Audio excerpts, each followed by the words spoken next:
बिस्मिल्लाहिर्रहमानिर्रहीम। अस्सलाम वालेकुम मुअज़्ज़ज़ नाज़रीन। आज की वीडियो में हम औरत के फ़ज़ाइल बयान करेंगे। औरत अगर नेक हो तो 70 औलिया से अफजल है। नेक औरत 70,000 हूरों और फरिश्तों की मलिका होगी। जिस औरत से खाविंद राज़ी होकर मरा तो उस औरत के लिए जन्नत वाजिब है। बेहतरीन औरत वो है कि जब खाविंद इसको देखे और ऐसी अंदाज में कि इसके साथ मिले तो खावंद की सारी थकावट दूर हो जाए। ऐसी औरत को आधी जहाद का सवाब मिलता है।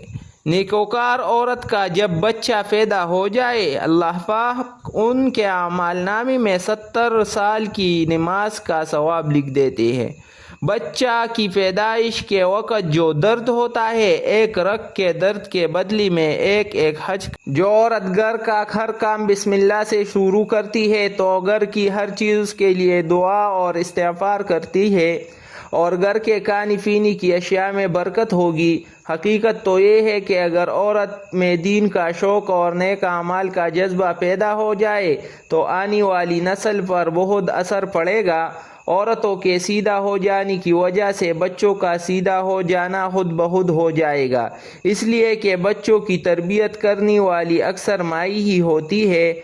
इसके खिलाफ अगर खुदा नाख्वास्ता औरत ही बिगड़ गई और नाफरमान हो गई तो फिर ये नहीं कि औरत की ज़ात में मसला रहेगा, बल्कि उसके मर्द और बच्चों दोनों बिगड़ेंगे और फरमाया हुजूर सल्लल्लाहु अलैहि वसल्लम ने, जिस औरत ने 5 वक़्त की नमाज पढ़ी और रमज़ान शरीफ के रोज़े रखे और अपने आप को बुरे काम से बचाया, यानी बदकारी नहीं की और अपने शोहर की इताअत की और उसका कहना माना, ऐसी औरत को इख्तियार है कि जन्नत के जिस दरवाजे से चाहे दाखिल हो। हदीस में आता है कि औरत देख, बस तेरी जन्नत और दोज़ख तेरा खाविंद है, यानी औरत अपनी खाविंद की खुशी में जन्नत और उसकी नाखुशी में जहन्नम में जाएगी।